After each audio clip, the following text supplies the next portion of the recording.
Hold on, Mr. Kent. Good evening, Superman. I'm Mr. Wayne's attorney, and I've been asked to hand you this lawsuit filed by Mr. Wayne himself if any damage were to happen to his Batsuit.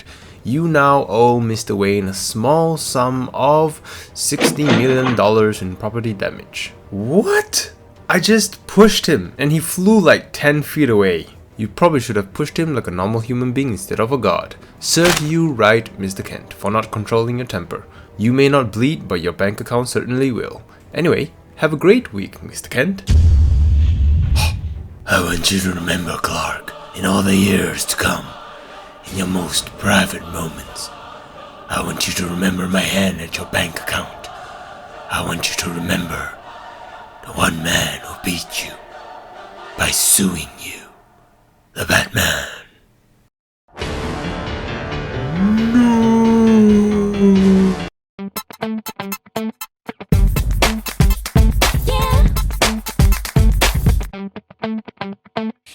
Hello and welcome back to the Ken OWE channel. I'll be talking about another anticipated figure, and as you all saw from my unboxing video, we will start by talking with the DAH-004 Armored Batman by Beast Kingdom, and also the DAH-005 Battle Damage Armored Batman as well. I'd just like to start by saying thank you to Beast Kingdom for these figures and giving me the opportunity to review them. As for why I'm starting with these first and why I combined the two, well, it's because I really like the Armored Batman. That's why I want to talk about it first, and they both pretty much have the same package in terms of accessories.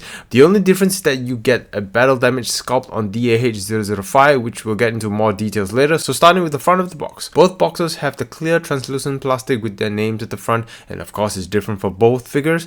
Turning to the side, the Armored Batman gets a darker shade, while the battle damaged Batman gets a whitish grey tone instead.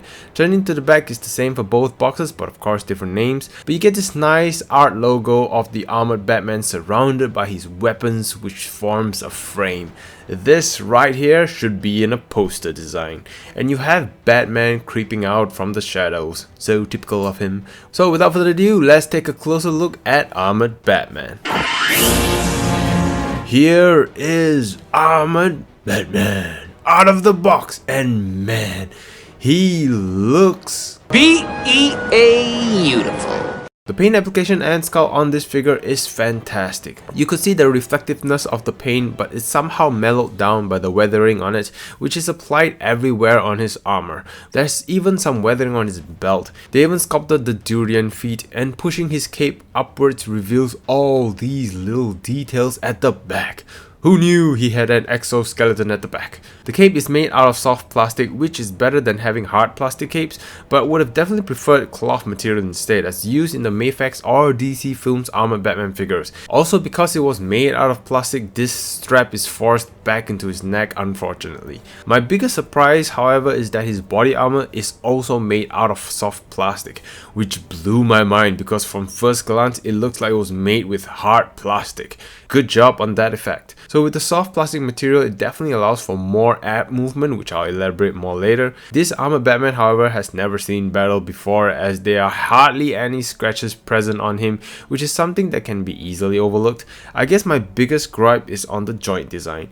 It doesn't feel as solid when compared with other figures like SH Figuarts, or even when compared to their Egg Attack action figure line, which feels really solid. There are certain areas that are loose, while some it kind of bounces back, which I'm not sure if it's because of the design or it's just too tight, but this is the company's first attempt in this action figure category, so I'm sure they'll be able to improve on their figure designs as time progresses. Look at how Mayfax is doing lately in comparison to their first figure. Also, another thing to highlight is that his arm can't be straightened, so it'll always be on the slight bend. And bringing up the DAH-005, the Battle Damage Armored Batman, as you can see, the biggest difference is on his helmet and his chest piece, with the damage done by that push by Superman. They really sculpted it very well. He has a different mouth on this figure instead, clenching his teeth, and his eyes is not colored as well, just like the movie when the eyes aren't glowing anymore, so nice little detail there. His right shoulder armor is also damaged as well. You got the bend in the armor sculpted really nicely. I guess my only gripe is that I can overlook the fact that he doesn't have a lot of scratches on the other figure, but this is the battle damaged armored Batman. It would have definitely added to the look of the figure if it had more scratches or scuffs around the armor, but again, it's not something that stands out and is easily overlooked, at least for me. Overall, these two figures look really nice, and it was just a pleasant surprise as it looks a lot better than the promotional pictures indicated. Moving to his articulation. His head and neck is on a ball joint, but it seems that his head joint is doing all the moving instead, so only that much up and down sadly, left and right, but not a lot of side to side pivot. Arms can be rotated, pushed out like the egg attack line, which also helps his arm extend outwards, but you gotta tuck his shoulder armor in. His arm is on a ball joint, so you can move his arm around. Beautiful bicep swivel, flex which looks like single jointed elbow even though it's double jointed, wrist on a ball joint so move around and twist, mid and lower ab cut, and thanks to his soft plastic armor he can crunch pretty far, which is awesome, look at that. But his lower ab piece will be bulging out.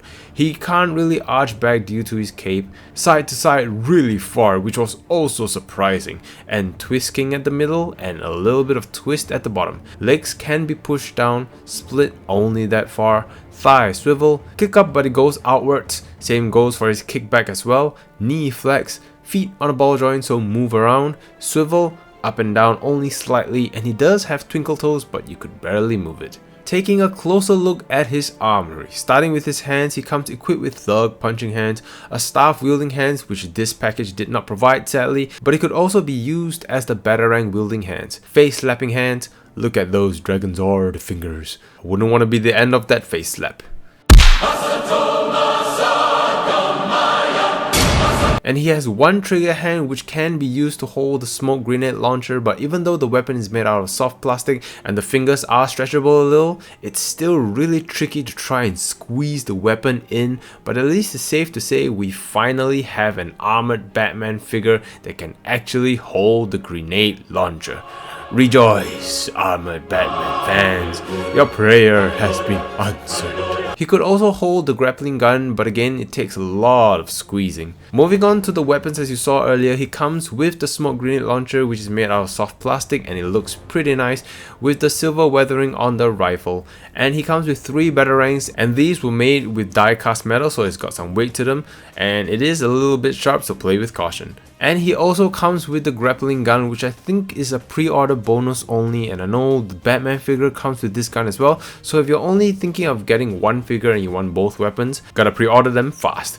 And the gun is sculpted and painted really nicely as well. It also comes with the hook and the string, which you can peg one end to the hook and the other to the gun to complete the illusion of Batman shooting it out. He also comes with a stand with the logo on the top and his name at the front, but this stand feels a little short, but it still does its purpose, but it looks like it's clipping his butt instead of the waist or something. And here is the armored Batman standing next to other figures in other lines. And since the DAH figure line is close to being an 8-inch figure, the only line matches their height is the movie realization line. So, in summary, I gotta admit I was really surprised by how awesome this figure looks, and coupled with a number of playable accessories, it really puts a big smile on my face.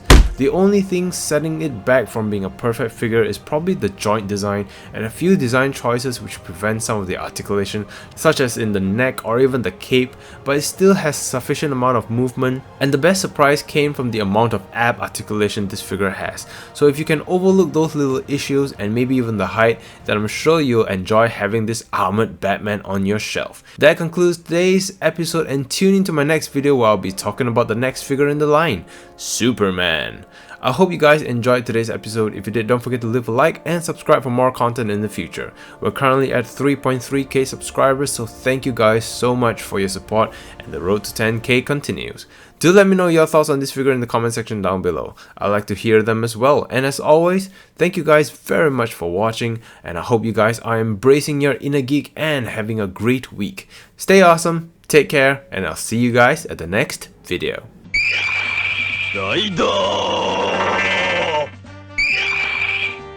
Click here for video 1. Click here for video 2. Click here to subscribe. Click it. Thank you for watching. Arigato. Thank you.